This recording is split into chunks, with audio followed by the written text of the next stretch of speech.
चलिए बेटा, आज हम लोग पढ़ने वाले हैं रूल नंबर 43। बहुत सारे बच्चों की रिक्वेस्ट थी मेरे पास कि सर आप मुझे रूल नंबर 43 के बारे में बताइए। बच्चों को बहुत ज़्यादा कन्फ्यूजन रहता है रूल नंबर 43 पर। तो आज इस कन्फ्यूजन को ऐसा दूर करेंगे कि बेटा ज़िंदगी भर कन्फ्यूजन लौट कर ही नहीं आएगा आपकी लाइफ में। चलिए, तो अभी मैं क्या बोलने वाला हूँ गौर से सुनिएगा। मैंने कैपिटल गुड्स, बेटा रूल नंबर 42 में कोई लड़ाई नहीं है अपनी। रूल नंबर 42 ITC का हर बच्चे को आता है।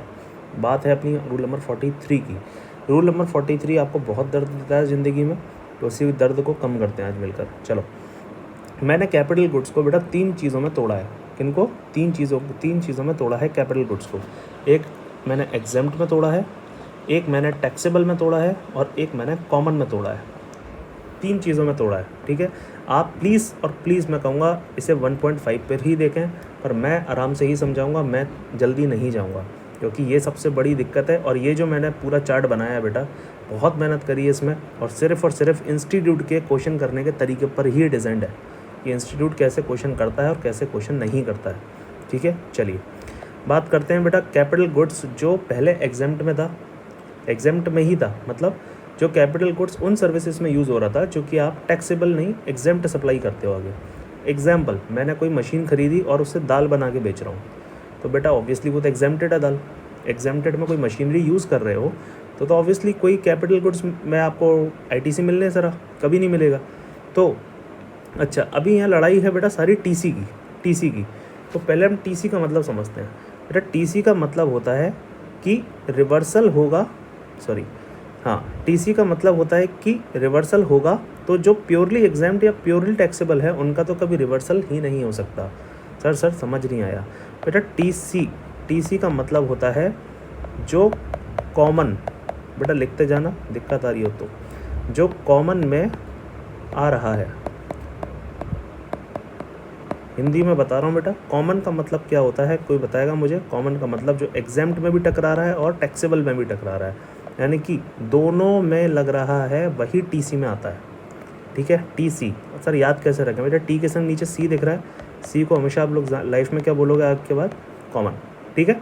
चलो अभी सब समझ में आएगा, टेंशन मत लेना। इस चार्ट के आखिरी में आप लोग को ये कॉन्सेप्ट इतना अच्छे से आता होगा कि ITC में आपको डर ही नहीं लगेगा कभी। चलिए अभी हम बात क्या कर रहे हैं यहाँ पर, इफ़ प्योरली एग्जेम्प्ट। हाँ, तो बेटा अगर सिर्फ और सिर्फ प्योरली एग्जेम्प्ट में यूज़ हुआ है, प्योरली एग्जेम्प्ट का मतलब मैं क्या कह सकता हूँ कि ऐसी जगह यूज़ करा गया है वो गुड्स, जो कि मेरी टैक्सेबल सप्लाई है ही नहीं, एग्जेम्प्ट सप्लाई में यूज़ करी गई है वो कैपिटल गुड्स, तो उसका कभी भी इलेक्ट्रॉनिक क्रेडिट लेजर यानी ECL दिख रहा है बेटा, इस ECL में कभी नहीं जाएगा वो कैलकुलेशन में, और TC की कैलकुलेशन में भी नहीं आएगा।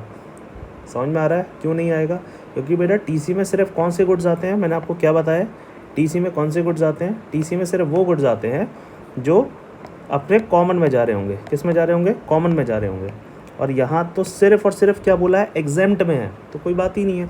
सो no question arises of its credit and reversal. ये आपको क्लियर है? मैं होपफुली आप लोगों से एक्सपेक्ट करता हूँ क्लियर है। चलो अब बेटा बात करते हैं स्विचिंग।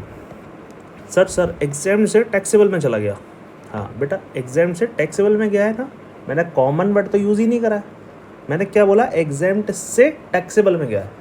टैक्सेबल TC में कौन सा जाएगा? जो कॉमन में जाएगा, तभी वो कुछ ना कुछ इसमें कैलकुलेशन में दिखाएगा अपना फ़र्क। पर यहाँ तो एग्जेम्प्ट से टैक्सेबल में गया। ओ माय गॉड बेटा, एग्जेम्प्ट से टैक्सेबल में गया का मतलब अब ये ECL की कैलकुलेशन में तो आएगा नो डाउट, बट TC की कैलकुलेशन में अभी भी नहीं आएगा। आ रहा है समझ में बेटा? हाँ बोलो। चलो, TC की कैलकुलेशन में नहीं जाएगा, ECL की कैलकुलेशन में जाएगा। चलो लॉजिक क्या है इसका बेटा? आप लोग भी जानते हैं उसका लॉजिक बहुत वाहियात है। क्यों? क्योंकि पहले क्रेडिट लिया नहीं होगा, एग्जेम्प्ट के लिए था। देखो लिखा है एग्जेम्प्ट टू टैक्सेबल, ये लिखा है एग्जेम्प्ट टू टैक्सेबल। तो जब एग्जेम्प्ट टू टैक्सेबल है तो पहले क्रेडिट ही नहीं मिला होगा, और जब पहले क्रेडिट नहीं मिला किसी चीज़ का तो बेटा अब तो मिलेगा ना, टैक्सेबल में जा रहा है। इसलिए मैंने क्या बोला? ECL में जाएगा और TC में नहीं जाएगा। क्लियर है? चलो अब बात करते हैं TC का मतलब। अब आपको ये चीज़ समझ में आएगी। TC का मतलब होता है कि रिवर्सल होगा तो जो प्योरली एग्जेम्प्ट और प्योरली टैक्सेबल, ये प्योरली टैक्सेबल हैं, उनका कभी रिवर्सल होगा ही नहीं, हो ही नहीं सकता। रिवर्सल करवाता ही क्यों है गवर्नमेंट, कि आपने कॉमन में लाया है। कॉमन में लाया है तो जो कॉमन का मतलब हो गया क्या, जिसमें एग्जेम्प्ट भी छुपा हुआ है और इसके अंदर टैक्सेबल भी छुपा हुआ है। कॉमन का यही मतलब होता है। तो जो कॉमन का मतलब यही है, एग्जेम्प्ट और टैक्सेबल दोनों छुपा हुआ है इसके अंदर, तभी तो वो इस वाले पार्ट का रिवर्सल करवाते हैं आपसे। ओहो, तो ये रिवर्सल कैसे करवाते हैं ये लोग, टीसी आपका जितना बना होगा, टीसी जितना बना होगा, उस टीसी के बाद वो आपसे क्या कैलकुलेट करवाएंगे, टीएम कैलकुलेट करवाएंगे, और टीएम कैलकुलेट करवा के ई/एफ में तोड़वा देंगे। बस ये वाला जो पार्ट होता है ना, इसी को कहते हैं बेटा रिवर्सल। यहाँ सारी लड़ाई हो रही है रिवर्सल किसका होगा किसका नहीं होगा। तो रिवर्सल सिर्फ उसका होगा जो टीसी में आता होगा, जो टीसी में आता होगा। समझ में आ रहा है। और टीसी में क्या आएगा, जो सिर्फ कॉमन में आता है। आ रहा है समझ में, बोलो हाँ। चलो अब बात करते हैं बेटा टैक्सेबल। टैक्सेबल में क्या होता है, अब टैक्सेबल में दो केस हो सकते हैं बेटा, या तो हमने साल के पूरे दरमियान खरीदा है, मतलब मेरा कोई फाइनेंशियल ईयर है, करंट मेरा मान के चल रहा हूँ बेटा, फाइनेंशियल ईयर चल रहा है 22-23, ठीक है, सॉरी 22-23 मेरा करंट फाइनेंशियल ईयर चल रहा है। इस फाइनेंशियल ईयर में मैंने कुछ भी खरीदा होगा अगर, तो कहाँ जाएगा वो बेटा, इसमें इस वाले पार्ट में आएगा, परचेज ड्यूरिंग द ईयर में, ठीक है। तो बेटा परचेज ड्यूरिंग द ईयर है। अब आप लोग मुझे बताओ ईसीएल में आएगा क्या, ईसीएल की कैलकुलेशन में आएगा क्या, यस ईसीएल की कैलकुलेशन में आएगा, ठीक है। जब भी आपका बेटा क्वेश्चन इंस्टीट्यूट पूछता है ना, आप देखोगे अगर इंस्टीट्यूट ऑफ सॉल्यूशन, तो उसमें दोनों चीज़ें पूछता है, ईसीएल की कैलकुलेशन भी बताओ और टीसी भी बताओ, और ये भी बताओ रिवर्सल कितना हुआ, ठीक है। तो पहले तो आपको ईसीएल में ये देखना पड़ेगा आएगा क्या, तो ईसीएल में क्या आएगा वो आपको भाई में मैं क्लियर कर देता हूँ, फिर आपको टीसी में क्या लेना है क्या नहीं लेना है वो भी क्लियर हो जाएगा इस चार्ट से, ठीक है बेटा। चलो नाउ ईसीएल में क्या आएगा और टीसी में क्या आएगा। अच्छा बेटा एक चीज़ और बताऊंगा अभी मैं आपको आगे जाके कि किसके बारे में आपको आउटपुट टैक्स लायबिलिटी में पेमेंट डालना होता है। चलो फिलहाल अभी क्या बोल रहे हैं अपन लोग, taxable purchase during the year, तो ईसीएल में आएगा, यस सर आएगा, टीसी में आएगा नहीं आएगा, क्लियर है, ये चीज़ एकदम क्लियर है बेटा, मान के चल रहा हूँ आप लोगों को क्लियर हो रहा होगा साथ साथ, यस सर बिल्कुल क्लियर हो रहा है सर, एक सेकेंड, हाँ जी 10 सेकेंड का, ठीक है। चलो अब बात करते हैं हम लोग परचेस्ड ईयर्स बैक। सर ये क्या है परचेस्ड ईयर्स बैक, बेटा परचेज ईयर बैक का मतलब काफ़ी टाइम पहले मैंने ख़रीदा था, टैक्सेबल में था, काफ़ी साल पहले ख़रीदा था और टैक्सेबल के लिए ही था। तो बेटा जब टैक्सेबल के लिए था तो आपने सारा क्रेडिट चूज़ लिया होगा पहले ही, सॉरी फॉर दिस वर्ड, आपने सारा क्रेडिट ले लिया होगा पहले ही, एम आई राइट। तो बेटा already took credit when purchased, तो इसमें ना तो ईसीएल में जाएगा और ना टीसी में जाने का तो सवाल ही नहीं है, नाम ही टैक्सेबल है, सी स्टैंड्स फॉर कॉमन, तो जो कॉमन में है ही नहीं तो वो टीसी की कैलकुलेशन में क्यों जाने वाला है, क्लियर है। चलो बेटा टीसी और ईसीएल में जाने का मतलब पता है यहाँ पर क्या हो रहा है, आपसे जब क्वेश्चन आएगा ना तो आपको दो तरीके की कैलकुलेशन शीट्स बनानी पड़ेंगी आईटीसी में रूल 43 में, और लास्ट में आपको आंसर में उसका रिवर्सल भी दिखाना पड़ेगा। ये है आपका आज फुल लेंथ क्वेश्चन, आज के टाइम सन 2022 का। तो यहाँ जब आप निकालते हो एक ईसीएल बताते हो और एक आप उसे टीसी बताते हो, वो आपसे क्वेश्चन खुद ही पूछेगा कि बताइए कितना पार्ट ईसीएल में जाएगा, कितना पार्ट टीसी में जाएगा और कितना रिवर्सल होगा। आज के टाइम अगर क्वेश्चन इंस्टीट्यूट पूछेगा तो वो आपसे ये क्वेश्चन कम से कम 10 से 12 मार्क्स का पूछ लेगा, फुल लेंथ क्वेश्चन, ठीक है।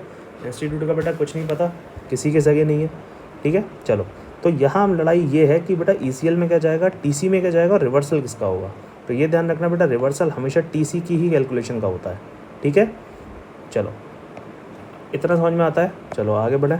चलो बेटा बहुत बढ़िया, कॉन्फिडेंस आ रहा है बेटा आप लोगों को, अगर आ रहा हो तो प्लीज़ कमेंट और लाइक करना, सब्सक्राइब करना, शेयर करना दोस्तों को, बहुत मज़ा आएगा बेटा लाइफ में। चलो अब बात कर रहे हैं हम लोग कॉमन। सर कॉमन, सर बहुत डर लगता है इस नाम से बेटा, कॉमन का नाम आते आपके माइंड में आना चाहिए एक बार, टीसी बोलो, टीसी। चलो परचेज, इसमें भी बेटा 3 केस बनाए मैंने, purchase during the year, purchase existing years back और switchings. Oh my God sir switchings ये क्या होता है सर, बेटा समझाएंगे अच्छे से स्विचिंग्स क्या होता है। चलो परचेज ड्यूरिंग द ईयर, बेटा पूरे साल भर में इस बार ही खरीदा, 22-23 समझ लो फाइनेंशियल ईयर आज ही खरीदा है, तो क्या ईसीएल में जाएगा, यस जाएगा। सर टीसी में भी जाएगा, हाँ जाएगा। ईसीएल में क्यों जा रहा है सर, क्योंकि बेटा ईसीएल तो कहता है क्रेडिट लेजर में डाल दे, क्रेडिट लेजर में डाल दो, क्योंकि आपने इस साल खरीदा तो इनपुट टैक्स क्रेडिट तो लोगे ना, बाद में हम लोग टीसी में आपसे क्या करवा लेंगे उसका रिवर्सल। ओ तो ये बात है, हाँ बेटा यही बात होगी। वो आपसे इंस्टीट्यूट क्या कहता है, आपसे गवर्नमेंट क्या कहती है, गवर्नमेंट कहती है अभी आप ईसीएल में डाल दो, बाद में हम आपसे टीसी में इसका क्या करवा लेंगे, रिवर्सल। क्लियर है बेटा। चलो अब आता है अपना purchase existing years back. O my God. तो बेटा जब आपने पहले के ज़माने में, पहले के साल में ख़रीद लिया, मान के चल रहा हूँ आपने 3 साल पहले ख़रीदा है, तो जो 3 साल पहले ख़रीदा है तो आप लोग क्या इतने सीधे हो कि आप लोग उसका क्रेडिट छोड़ दिया होगा उस वक्त, ईसीएल में नहीं लिया होगा? ऐसा तो हुआ ही नहीं होगा। तो आपने जब उसका क्रेडिट तभी ले लिया तो ईसीएल में जाने का तो सवाल ही नहीं उठता। क्लियर है। ईसीएल में तो जाने से रहा, हाँ, पर टीसी में तो जाएगा। टीसी में जाएगा। सर टीसी में क्यों जा रहा है? बेटा टीसी को तो 60 महीने तक लेके चलते हैं ना, इसलिए जा रहा है। मतलब 60 महीने तक टीसी का रिवर्सल आप करते रहते हो, डिवाइड बाई 60। आपको फार्मूला पता होगा। मैं यहाँ आपको सिर्फ ट्रिक सिखा रहा हूँ कि क्या ईसीएल में जाएगा, क्या टीसी में जाएगा और क्या रिवर्सल होगा। मैं आपको वो फार्मूले बताने नहीं बैठा हूँ बेटा, जो आप लोग खुद भी पढ़ सकते हो। ठीक है। चलो फिर जाते हैं हम स्विचिंग्स। ओह स्विचिंग्स सर मेरा फेवरेट टॉपिक स्विचिंग्स। बेटा इस पर हम लोग ग्रीन पेन से पढ़ेंगे अब। बेटा स्विचिंग्स अब देखो आप, यहाँ आपने देखा था, यहाँ देखना बेटा, यहाँ क्या जा रहा था, एग्जाम से टैक्सेबल में, तो टीसी में नहीं गया था, सिर्फ ईसीएल में गया था। क्लियर है। अब देखो बेटा हम लोग यहाँ क्या करने वाले हैं, यहाँ क्या करने वाले हैं सर यहाँ जब एग्जाम से कॉमन में जा रहा है, ओह माय गॉड सर, यहाँ टीसी पहले, सॉरी यहाँ एग्जाम से टैक्सेबल में गया था, अब यहाँ एग्जाम से कॉमन में जा रहा है। ओहो, तो यानी कि सर एग्जाम से अगर कॉमन में जा रहा है और यहाँ पर एग्जाम से टैक्सेबल में गया था, तो यानी कि अब ईसीएल में भी जाएगा और टीसी में भी जाएगा। बेटा ये क्लियर है? यस सर, ये अच्छे से अपने को क्लियर हो गया। चलो बेटा अब मैं बात कर रहा हूँ टैक्सेबल से कॉमन में चला गया। टैक्सेबल से कॉमन में मतलब मैं पहले उस कैपिटल गुड से, उस मशीन से वो चीज़ें बनाकर बेचता था जो सिर्फ टैक्सेबल में थी, और अब मैं उसे उससे ऐसी चीज़ बना रहा हूँ जो कॉमन में भी आ रही है, सर ये टैक्सेबल में भी आ रही है और इसी जो है एग्जाम्प्ट में भी जा रही है। सर कैसे, एग्जाम्पल दीजिए, ऐसे कैसे हो सकता है? बेटा टैक्सेबल, आपने एक मशीन खरीदी जो मान के चलो एक क्लॉथ बना रही है। बेटा ड्राइंग को देख के कोई नहीं हंसेगा मेरी। बेटा एक क्लॉथ बना रही है, ठीक है, जीन्स है या शर्ट जो भी बना रही है, ये था टैक्सेबल आइटम, ठीक है। और एक आपने उसी मशीन से एक ऐसा आइटम बना दिया, फॉर एग्जांपल एक बेडशीट बना दी, और उस बेडशीट को गवर्नमेंट ने कर रखा है एग्जेम्प्ट। मान के चलो एग्जाम्पल है बेटा, एग्जाम्पल में ज़्यादा दिमाग नहीं लगाते। तो अब मैं कह सकता हूँ कि गवर्नमेंट ने पहले बेडशीट को काय में डाल रखा था, टैक्सेबल में, अब गवर्नमेंट उसे किस में ले आई बेटा, एग्जेम्प्टेड में। तो क्या वो machine taxable as well as exam दोनों बना रही है? इसी को कहते हैं बेटा टैक्सेबल से कॉमन में आना। क्लियर है। चलो तो अब बेटा जब टैक्सेबल से कॉमन में आ रही है तो क्या ईसीएल में जाएगा? नहीं। ओ माय गॉड सर, ये तो समझ में नहीं आया। बेटा टैक्सेबल से कॉमन में जा रही है यानी कभी टैक्सेबल में थी, तो जब टैक्सेबल में होगी तो क्या आप इतने सीधे हो कि आपने ईसीएल में नहीं डाला होगा, उसका क्रेडिट नहीं लिया होगा? नहीं सर, हम इतने सीधे तो कभी नहीं है। सर टीसी में जाएगा का? यस, क्योंकि आपने अब इसे कॉमन में घसीट लिया, इसलिए टीसी में जाएगा। ओहो, और सर एग्जाम टू टैक्सेबल, ये तो अभी हमने पढ़ा है बेटा, ये रहा, देखो ज़रा, ये सांप आ रहा है बेटा, देखो डस न ले आप लोग, ये दिख रहा है exam to taxable same, ECL में तो जाएगा पर टीसी में नहीं जाएगा। ये तो क्लियर है, अभी बता के चुका हूँ मैं आप लोगों को। बेटा कोई डाउट किसी को? बेटा होगा भी तो देख लेना आप लोग, मुझे कमेंट्स में लिख देना, फिर देखते हैं। चलो अच्छा सर ये आपने क्या लिखा है अंग्रेजी में और हिंदी को मिलाकर ग्रीन में? बेटा ये लिखा है आउटपुट टैक्स लायबिलिटी में ऐड होगा ये, एंड कैश में इसका आईटीसी पे करना होगा। ओ माय गॉड बेटा, इसी को कहते हैं गंदे से वर्ड में टाई। आशा ताई है बेटा, आशा ताई बोलते हैं इसको, टाई। टाई का मतलब क्या है? टैक्स। मैंने इसकी बेटा शॉर्ट फॉर्म बनाई है, आपको लाइफ टाइम याद रहेगी बेटा, tax input exempt. O my God, मतलब सर बेटा आपको जो आपने एग्जेम्प्ट में कैपिटल गुड्स लगा रखा था उसके आईटीसी पे आपको टैक्स जमा करना पड़ेगा अगर आपने कॉमन में स्विच किया है तो। सर दोबारा आपने अगर एग्जेम्प्टेड गुड्स की सप्लाई में कोई कैपिटल गुड्स की मशीनरी का यूज़ किया था जिस पे आपने आईटीसी, जिस पे आपको इनपुट टैक्स क्रेडिट मिलना है, वो आप ले लो, टीसी में ले लो, ये रहा, ले लो, रो मत। पर बेटा उसका टैक्स आपको जमा कराना पड़ेगा, इसको कहते हैं टीआईई। और सर ये टैक्स कैसे जमा कराना पड़ेगा? तो ये आपको अपनी आउटपुट टैक्स लायबिलिटी में ऐड करना पड़ेगा। कहाँ ऐड करना पड़ेगा बेटा? अपनी आउटपुट टैक्स लायबिलिटी में ऐड करना पड़ेगा। क्लियर है? ओह तो सर ये है। हाँ बेटा, चलिए अभी हम लोग इसको दोबारा से समझते हैं एक बार। बेटा इसी को कहते हैं TIE, ठीक है। ये आउटपुट टैक्स लायबिलिटी में ऐड हो जाएगा, और ये कैसे ऐड होगा, 5% पर क्वार्टर और पार्ट देयर ऑफ, 5% पर क्वार्टर। बेटा गंदी चीज़ें नहीं सोचेंगे क्वार्टर का नाम सुन के, 5% पर क्वार्टर और पार्ट देयर ऑफ। सर ये कैसे होगा देयर ऑफ वाला, ये पार्ट देयर ऑफ क्या होता है सर? बेटा इसका एग्जाम्पल अपन लोग यहाँ नीचे छज्जे के नीचे समझते हैं, आओ। बेटा आपने एक देखो, ये टाइमलाइन दिख रही है बेटा, बहुत प्यारी सी। ये चल रहा है मेरा, मान के चलो बेटा अप्रैल 2022 चल क्या रहा है बेटा, यही चल रहा है अप्रैल 2022। फिर आएगा बेटा मई 2022, फिर आएगा मान के चलो जून 2022, फिर आएगा बेटा मान के चलो जुलाई 2022। ऐसे ही चलता रहेगा बेटा, यहाँ आप लोग पास हो जाओगे। All the best. चलो अभी बात कर रहे हैं बेटा अप्रैल मई जून 2 और जुलाई। आपने आज यहाँ एग्जेम्प्टेड कैटेगरी वाली कैपिटल गुड्स खरीदी। सर एग्जेम्प्टेड कैटेगरी वाली कैपिटल गुड्स का मतलब क्या होता है? मतलब आपने ऐसी मशीन खरीदी, बेटा झोपड़ी नहीं है ये मशीन है, बहुत बढ़िया। इस मशीन को आपने ख़रीदा और इस मशीन से वो प्रोडक्ट बनाया है जो एग्जेम्प्टेड कैटेगरी में आता है, तो हम लोग कहते हैं एग्जेम्प्टेड कैटेगरी वाली मशीन खरीदी। क्लियर है? चलो अब आपने इसे यहाँ तक चलाया, यहाँ तक चलाया, यहाँ तक चलाया, यहाँ तक चलाया, यहाँ तक चलाया, यहाँ तक चलाया, और बेटा अभी रुक जाओ, इसको और ले लेते हैं आगे। हाँ, जुलाई के बाद क्या आता है बेटा? अगस्त। इतना सोचने में टाइम लगेगा। और बेटा यहाँ तक चलाया, ओ माय गॉड सर यहाँ तक भी चला लिया, माय गॉड सर। तो फिर एक महीना और ले लो बेटा, लो अगस्त के बाद क्या आता है समझ जाओ बेटा, सितंबर। चलो बेटा अभी हमने क्या करा है, इसको एक सेकंड रुक जाओ, उसको थोड़ा सा एडजस्ट कर लें टाइमलाइन को ना बेटा, टाइमलाइन बुरी मान जाएगी। सॉरी सॉरी सॉरी सॉरी बेटा।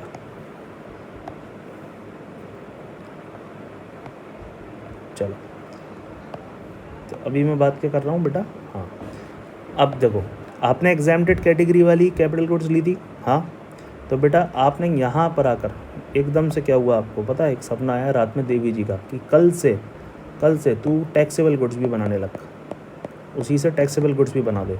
या गवर्नमेंट ने कोई ऐसी नोटिफिकेशन ला दी कि कल से आपका गुड्स, नोटिफिकेशन कर दी कल से आपका गुड्स काय में आ गया बेटा, टैक्सेबल। ओ माय गॉड, यानी कि एग्जाम सर ये तो एग्जाम से टैक्सेबल हुआ। नहीं बेटा मैंने आपसे ये नहीं बोला कि वो टैक्सेबल, मैंने कहा टैक्सेबल भी, बेटा ये वर्ड है भी बनाएंगे। यानी गवर्नमेंट ने कहा अब से आपका गुड्स टैक्सेबल में भी, जो आप बना रहे हो वो अब भी में भी आ गया, टैक्सेबल में भी आ गया।